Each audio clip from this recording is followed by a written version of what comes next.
नमस्कार।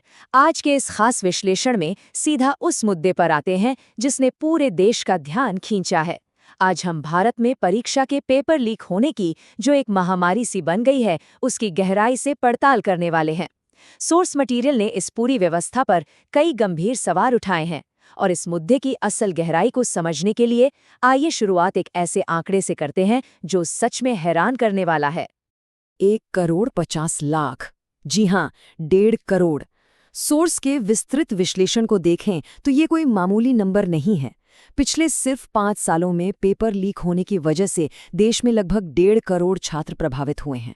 1.5 करोड़ युवा जिनकी सालों की मेहनत, उनका समय और उनका भविष्य एक झटके में अधर में लटक गया। ये एक आंकड़ा ही काफी है ये दिखाने के लिए कि ये समस्या कितनी विशाल हो चुकी है। तो चलिए जल्दी से देखते हैं कि आज हम क्या क्या कवर करने वाले हैं।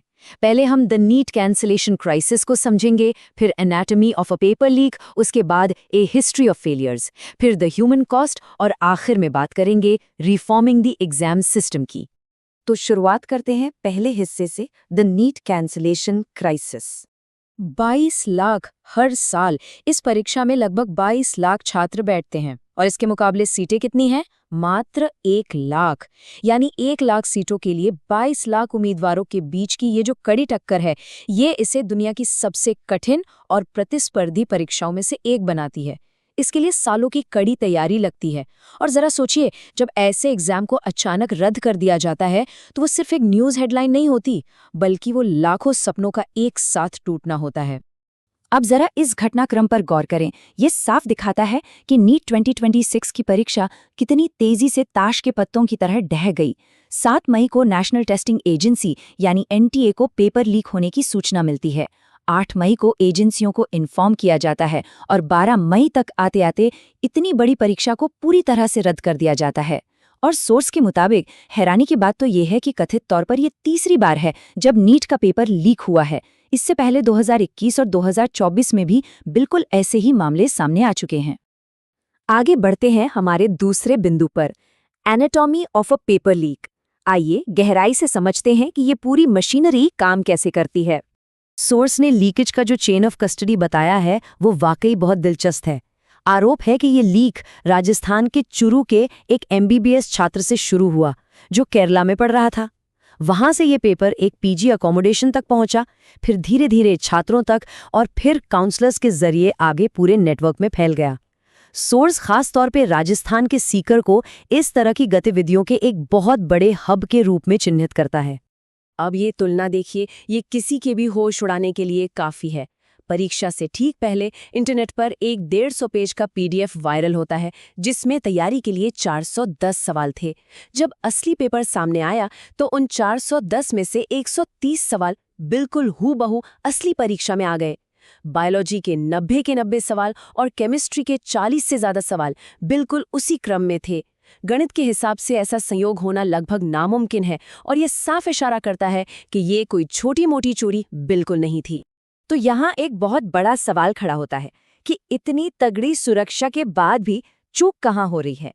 एक तरफ एनटीए ने राधाकृष्णन कमेटी के सुझावों पर हाईटेक सिक्योरिटी लागू की, जैसे पेपर्स को ट्रैक करने के लिए जीपीएस, बायोमेट्रिक्स और हर जगह सीसीटीवी कैमरे। लेकिन हकीकत में पेपर्स फिर भी लगातार लीक हो रहे हैं। सोर्स का स्पष्ट रूप से मानना है कि इतनी आधुनिक तकनीक को चकमा देना किसी निचले स्तर के व्यक्ति का काम हो ही नहीं सकता। उनके विश्लेषण के अनुसार इस भ्रष्टाचार की जड़ें पदानुक्रम में बहुत ऊपर तक फैली हुई हैं। अब आते हैं तीसरे हिस्से पर, अ हिस्ट्री ऑफ फेलियर्स। ये नीट कैंसलेशन कोई इकलौती घटना नहीं है। इन आंकड़ों पर गौर करने से साफ पता चलता है कि ये किसी एक राज्य या एक प्रशासन की बात नहीं है।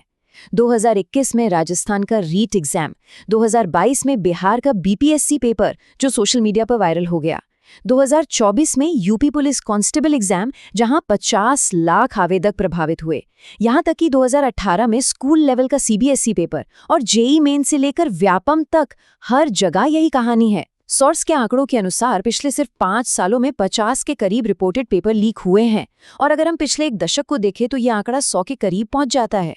चलिए अब बात करते हैं चौथे हिस्से की, द ह्यूमन कॉस्ट। इसका इंसानों पर और परिवारों पर क्या वित्तीय और मानसिक असर होता है। 30 से 50 लाख रुपए।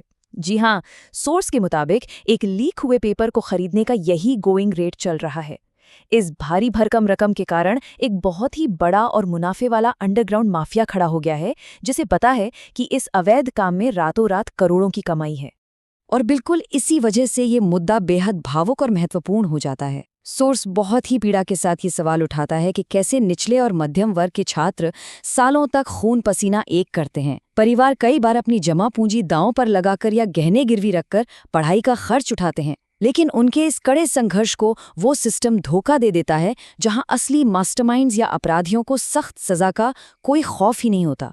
और अब हम अपने आखिरी और सबसे अहम हिस्से पर आते हैं, रिफॉर्मिंग द एग्जाम सिस्टम। इसे आखिर सुधारा कैसे जाए? यहाँ सोर्स ने कुछ बेहद जरूरी लॉजिस्टिकल समाधान दिए हैं। उनका तर्क है कि तुरंत इस कमजोर पेपर आधारित टेस्टिंग को खत्म कर देना चाहिए। इसके बजाय पूरी तरह से कंप्यूटराइज्ड एग्जाम सेंटर बनाए जाने चाहिए, जहां छात्र के लॉगिन करने पर ही रैंडम तरीके से सवाल जनरेट हों। तर्क बहुत ही सीधा और तार्किक है। अगर भारत जैसा विशाल देश यूपीआई से रोजमर्रा के डिजिटल पेमेंट्स और ईवीएम से सुरक्षित चुनाव करवा सकता है, तो भारत के युवाओं के लिए एक सुरक्षित कंप्यूटराइज्ड परीक्षा सिस्टम क्यों नहीं बनाया जा सकता? तकनीक के अलावा सोर्स एक और बहुत ही सख्त रुख अपनाता है। निष्पक्ष रूप से देखा जाए तो सोर्स का ये मानना है कि मौजूदा कानून अपराधियों में कोई डर पैदा नहीं करते। सोर्स एक बेहद विवादास्पद और भावुक राय रखता है कि ऐसे परीक्षा माफिया के खिलाफ सार्वजनिक रूप से सख्त सजा, जैसे कि पब्लिक फ्लॉगिंग यानी कोड़े मारना, होनी चाहिए ताकि एक अल्टीमेट डर का माहौल बने। इसकी तुलना उस सख्त पुलिसिया रवैये से की जाती है जो अक्सर शांतिपूर्वक प्रदर्शन कर रहे छात्रों के खिलाफ देखने को मिलता है। हम यहाँ किसी का पक्ष नहीं ले रहे हैं, लेकिन सोर्स की ये पीड़ा और उनका ये उग्र सुझाव सिर्फ इस बात को दर्शाता है कि ये मुद्दा लोगों को अंदर तक कितना आक्रोशित कर रहा है। तो इस विश्लेषण के अंत में एक बहुत बड़ा सवाल यही खड़ा होता है कि क्या रैंडमाइज्ड डिजिटल टेस्टिंग की ओर एक ठोस कदम और उसके साथ किसी भी तरह का समझौता न करने वाली सख्त जवाबदेही, क्या ये दोनों मिलकर आखिरकार देश के युवाओं का भविष्य सुरक्षित कर पाएंगे? तकनीकी अपग्रेड और सिस्टम की ईमानदारी के बीच जो ये रस्साकशी चल रही है, इसका नतीजा क्या होगा? ये सोचने वाली बात है। आज के इस विश्लेषण में साथ जुड़ने के लिए बहुत बहुत धन्यवाद।